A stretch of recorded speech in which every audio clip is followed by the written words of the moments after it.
नमस्कार दोस्तों, स्वागत है आपका आयुर्वेदा इंडिया में। फेफड़ों को मजबूत रखने के लिए हर रोज जरूर करें ये काम। कोरोना काल में है ये बहुत ही जरूरी। तो आइए जानते हैं कौन सा है वो काम जो आपको अपने फेफड़ों को मजबूती देने के लिए फायदेमंद है। लेकिन उससे पहले यदि चैनल पर नए हैं तो चैनल को सब्सक्राइब कीजिए, लाइक कीजिए, शेयर कीजिए और बेल आइकन को जरूर क्लिक कीजिएगा नए वीडियोस के नोटिफिकेशन के लिए। तो दोस्तों, कोरोना वायरस की दूसरी लहर देश भर में कोहराम मचा रही है। लाखों लोग इसकी चपेट में आ रहे हैं। वहीं इसका नया स्ट्रेन फेफड़ों पर अटैक कर रहा है, जिस कारण लोगों के फेफड़े डैमेज हो रहे हैं। इसके साथ ही मरीजों में ऑक्सीजन की कमी की परेशानी आ रही है। ऐसे में लंग्स का स्वस्थ रहना बहुत जरूरी है। इसी बीच आज हम आपको फेफड़े स्वस्थ रखने के लिए कुछ आसान से उपाय बताने जा रहे हैं। तो दोस्तों, फेफड़ों को हेल्दी रखने के लिए डाइट पर खास ध्यान दें। डाइट में कुछ चीजों को शामिल करके आप अपने फेफड़ों को हेल्दी रख सकते हैं। तो आइए जानते हैं क्या है वो चीजें। तो आइए बात करते हैं मुलेठी की। इसमें विटामिन बी, ई, फास्फोरस, आयरन, कैल्शियम जैसे जरूरी तत्व पाए जाते हैं। इसका सेवन करने से सर्दी जुकाम में आराम मिलता है। इसके साथ ही ये फेफड़े मजबूत करने में भी मददगार है। इसके लिए आप मुलेठी का सेवन 3 से 5 ग्राम पाउडर के रूप में जरूर करें। बात करते हैं तुलसी की। तो इसमें potassium, magnesium, vitamin C, magnesium, iron जैसे जरूरी तत्व पाए जाते हैं जो कि फेफड़ों को मजबूत बनाने में मदद करते हैं। इसके लिए आप हर रोज तुलसी के 4 से 5 पत्तों को चबाकर खाएं।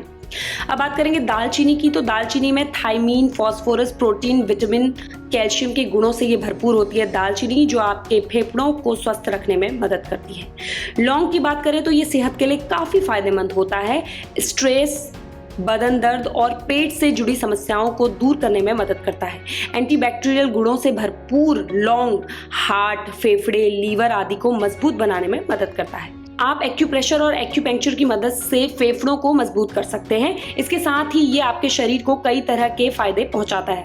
एक्यूप्रेशर और एक्यूपंक्चर में फर्क बस इतना होता है कि एक्यूप्रेशर में उन पॉइंट्स को हाथ से दबाया या किसी उपकरण से दबाकर प्रेशर दिया जाता है, वहीं एक्यूपंक्चर में उन पॉइंट्स पर सुई चुभोई जाती है। इसी बीच आज हम आपको बताने जा रहे हैं कि कैसे होता है ये। तो फेफड़ों को हेल्दी और इम्यूनिटी भी इसकी बढ़ाने के लिए आपको क्या करना है, देखिए। आपको हथेली के बीचों बीच बने पॉइंट को हर रोज 2 से 3 मिनट दबाना है। ऐसा करने से आपके फेफड़े मजबूत होते हैं। इसके साथ ही फेफड़ों को और भी कई फायदे मिलते हैं। इसके अलावा आप इस पॉइंट को दबाने से इम्यूनिटी भी प्राप्त करते हैं, यानी कि इम्यूनिटी आपकी मजबूत होती है। फेफड़े स्वस्थ रखने के लिए कुछ योगासन भी है दोस्तों, जिसके द्वारा फेफड़ों को आप स्वस्थ रख सकते हैं। तो पहला जो आसन है वो है भस्त्रिका प्राणायाम। जी हाँ, इससे आप सब वाकिफ ही हैं। इसे करने के लिए आप सबसे पहले तो पद्मासन मुद्रा में बैठें इस तरह से। इसके बाद अपनी गर्दन और रीढ़ की हड्डी को एकदम सीधा रखें। फिर लंबी सांस लें और फेफड़ों में हवा को भरने दें। इसके बाद तेजी से एक बार में सांस छोड़ दें। इसे आप कम से कम 10 बार करें। इसे करने से आपका रेस्पिरेटरी सिस्टम मजबूत होता है। वहीं बात करेंगे अनुलोम विलोम की। इसे करने के लिए आप सबसे पहले अलथी पलथी मारकर बैठ जाएं।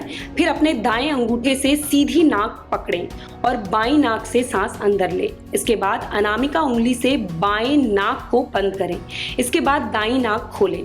फिर दाईं नाक से सांस अंदर लें। आपकी जानकारी के लिए बता दें कि इससे आपके लंग्स मजबूत होंगे बहुत ज़्यादा, तो आपको अनुलोम विलोम जरूर करना है। वहीं मंडूकासन की बात करेंगे। इसे करने के लिए आप सबसे पहले वज्रासन में बैठें। इसके बाद आप अपने दोनों हाथों की हथेलियों की मुट्ठी बांध लें। फिर इसे अपनी नाभि के पास रखें। ध्यान रखें कि ऐसा करते वक्त मुट्ठी खड़ी और उंगलियां आपकी तरफ हों।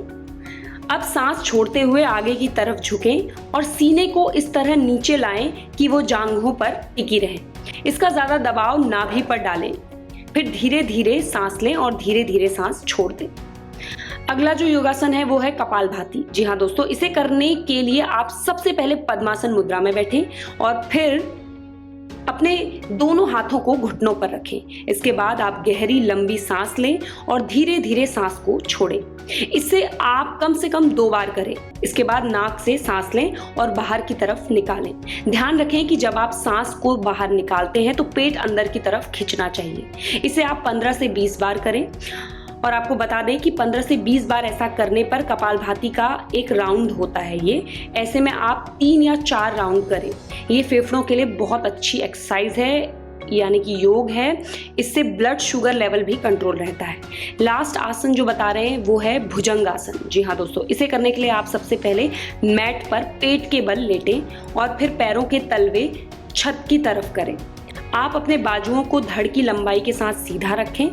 इसके बाद हाथों को आगे लाएं और सिर के पास रखें। ऐसा करते वक्त आपके पेट के नीचे का भाग जमीन पर ही रहना चाहिए। फिर पैरों को उंगलियों के बल टिकाएं, पीठ को आराम से मोड़ें और सांस अंदर लें और फिर बाहर छोड़ें। ऐसा आप 30 से 60 सेकंड तक करें। ये स्ट्रेस और थकान को दूर करने के लिए भी बहुत ही बेस्ट योगा है भुजंगासन।